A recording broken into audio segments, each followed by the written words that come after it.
Olá, pessoal. Mais uma aula de Direito Internacional. Hoje nós vamos falar sobre Lei de Imigração, ou seja, a Lei 13.445 de 2017. Vocês podem verificar que se trata de uma lei nova, que dispõe sobre os direitos e deveres dos migrantes, tanto em nosso território nacional, como dos emigrantes que daqui também se deslocam para um outro território. Regula a entrada, a estada no país dos migrantes e visitantes. Estabelece princípios, diretrizes e políticas públicas para esses migrantes. Vocês vão ver a abertura dessa nova lei para com os migrantes que aqui estão vindo para o Brasil. É uma mudança de paradigma, pois o código anterior, que era a Lei 6.815, chamava-se Estatuto de Estrangeiro, ele via o migrante como um perigo à soberania nacional. E a nossa nova lei de imigração, ao contrário do que o mundo todo vem fazendo, abriu as portas para os migrantes. E isso facilita a residência dessas pessoas em nosso território. E vocês vão ver o que providenciou essa lei, quais foram as aberturas para com essas pessoas. E vocês vão ver que o migrante quase se iguala a um brasileiro nato. Vamos ver isso na próxima aula. Ok? Um abraço. Dando continuidade à aula de Direito Internacional, cabe agora nós diferenciarmos o que é emigrante, o que é imigrante, o que é apátrida, o que é residente fronteiriço.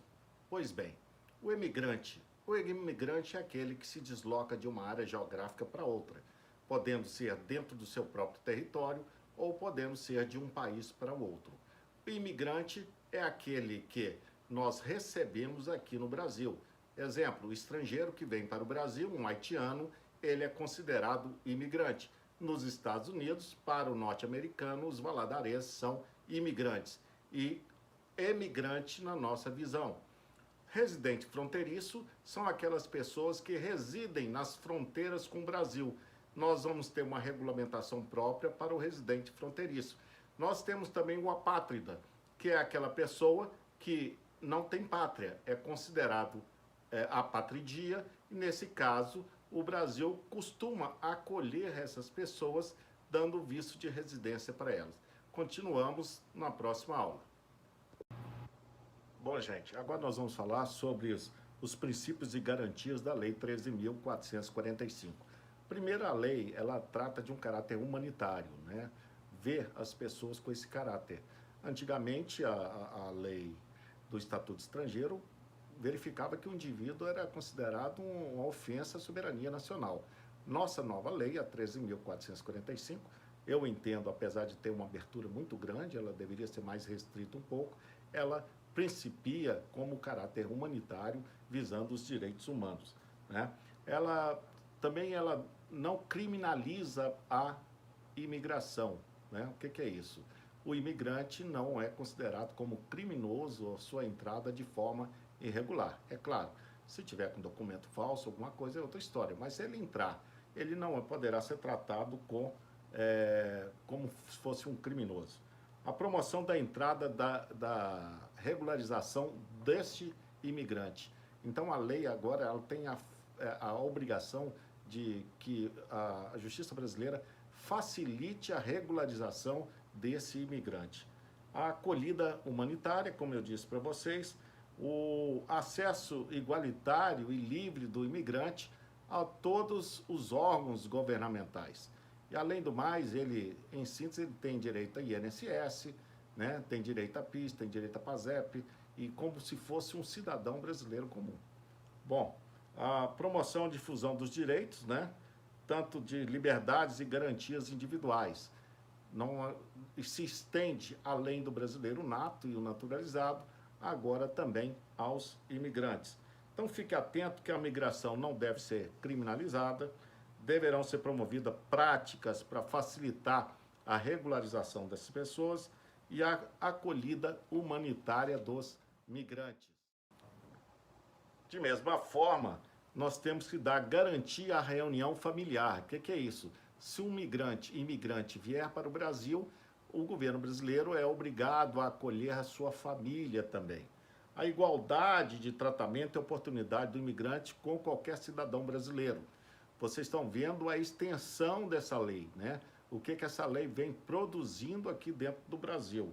Bom, a observância de todos os tratados internacionais, desde que a lei não fira aqueles tratados. Bom, a promulgação do reconhecimento acadêmico, outra coisa interessante, o indivíduo que é formado na Bolívia, formado na Argentina, ele vai ter o direito de ter reconhecido aquele seu título acadêmico.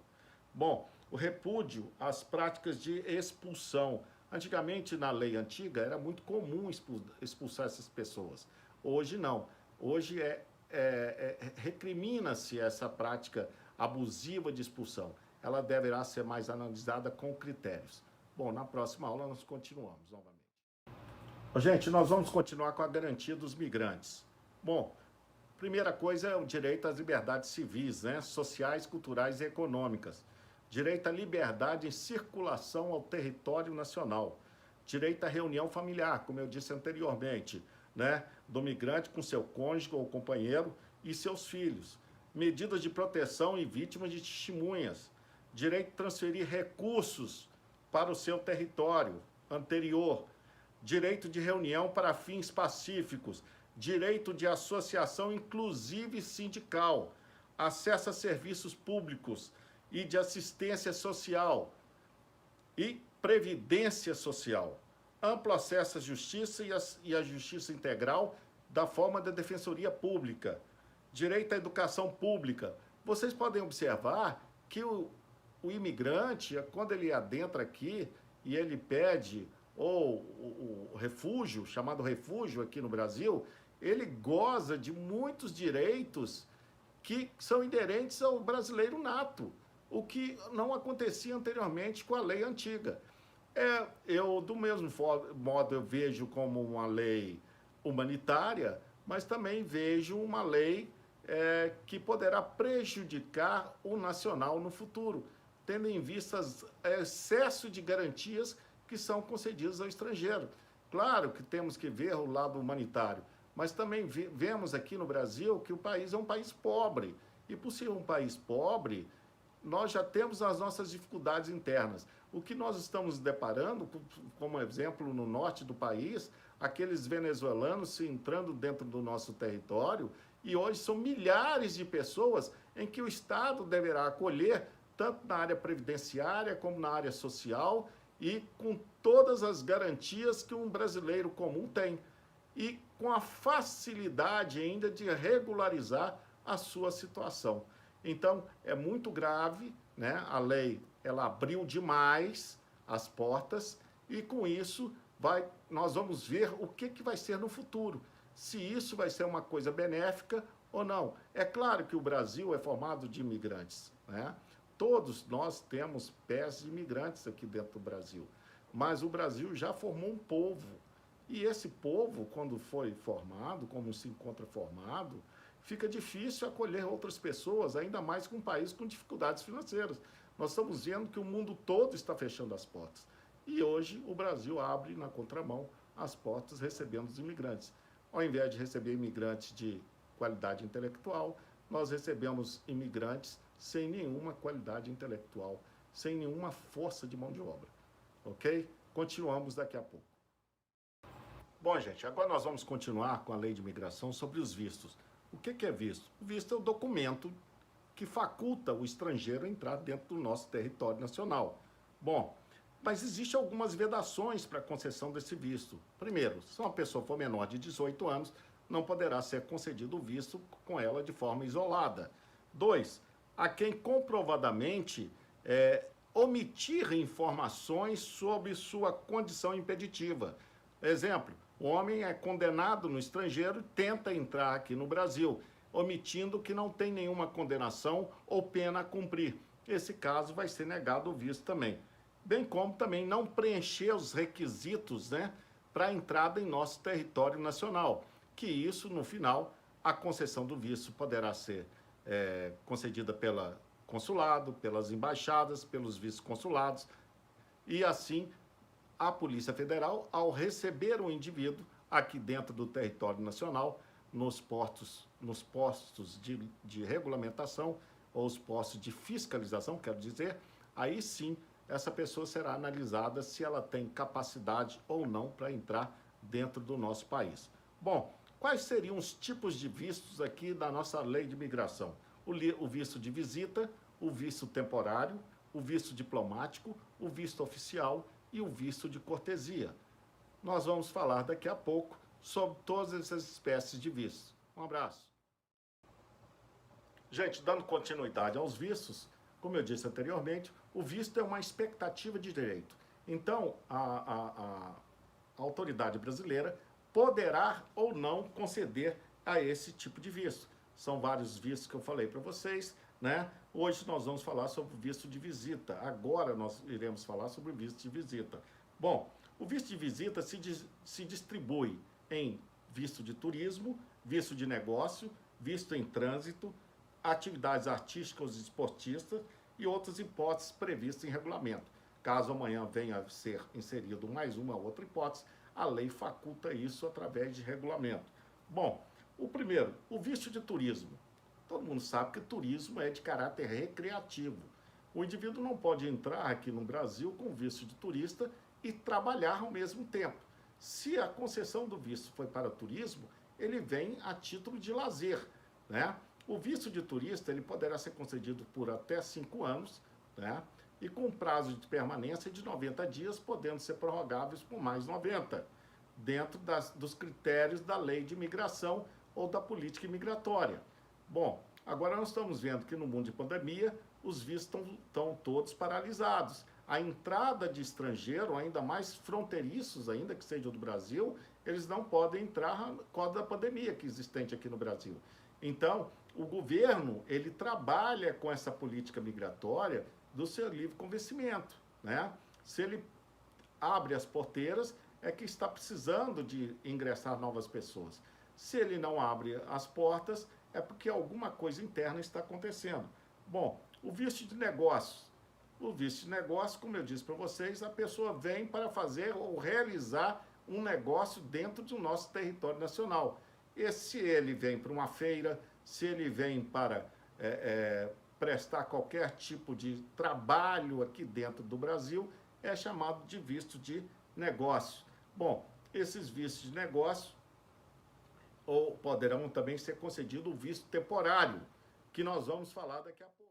Bom, gente, o visto temporário é aquele visto que o indivíduo vem para fixar residência em nosso território nacional. Claro que todo visto é temporário, eu não sei porque que deram esse nome de visto temporário, mas o visto temporário é concedido o prazo de uma residência dentro do indivíduo aqui. Bom, tratamento de saúde, pesquisa acadêmica e acolhida humanitária. Então, essas 3 condições poderá ser concedido, o visto sempre poderá ser concedido o visto temporário. Bom, em relação ao visto de trabalho, o que não existia na lei de imigração, lei do Estatuto Estrangeiro anterior, da década de 80, hoje já faculta o visto de trabalho, que nós iremos falar daqui a pouco. Um abraço. Gente, continuando, o visto de trabalho é aquele tipo de visto em que o indivíduo de posse de uma carta convite para trabalho aqui no Brasil, com ou sem vínculo empregatício, poderá ser concedido o visto de trabalho. Também poderá ser concedido o visto de trabalho àquele indivíduo que tem o curso, qualquer tipo de curso superior e que aqui venha trabalhar aqui no Brasil. Nós também temos a chamada enquanto curtem as férias aqui no Brasil. É mais uma inovação dessa nova lei de imigração. Continuamos daqui a pouco. Gente, nós vamos falar sobre o visto em trânsito. O visto em trânsito é aquela espécie de visto em que o indivíduo não tem a intenção ou não tinha a intenção de entrar no Brasil e que o destino dele fosse outro país a não ser o Brasil. Vamos dar um exemplo. O indivíduo pega um avião, vem para o Brasil, desce no aeroporto em São Paulo e o avião apresenta uma pane. E o voo só no outro dia. Bom, a intenção dele era só parar aqui, fazer escala e ir para a Argentina. No caso desse sentido, como não vai ter mais voos um dia, o Brasil poderá conceder o chamado visto em trânsito, até 10 dias improrrogáveis. Nós também temos o chamado visto diplomático. O que é o visto diplomático? São aqueles para a concessão das espécies de visto para os diplomatas e para os cônsules, chamados de visto diplomático, que é o ministério concedido pelo Ministério das Relações Exteriores. Nós temos também o visto de cortesia. O que é o visto de cortesia? O visto de cortesia é oferecido àquelas pessoas que prestaram serviços relevantes aqui para o Brasil. Se um indivíduo destaca o Brasil lá fora, o Brasil poderá conceder-lhe um visto de cortesia para entrar dentro do nosso território nacional. E, finalmente, nós temos também o visto oficial. O que é oficial? O visto oficial, diferentemente do diplomático, é aquele visto concedido para as pessoas que trabalham em organizações internacionais ou que sejam de órgãos administrativos do Estado, de órgãos elevados nos estados estrangeiros. Exemplo, um general dos Estados Unidos da América será concedido a ele um visto de oficial e não um diplomático. Ok, gente? A gente continua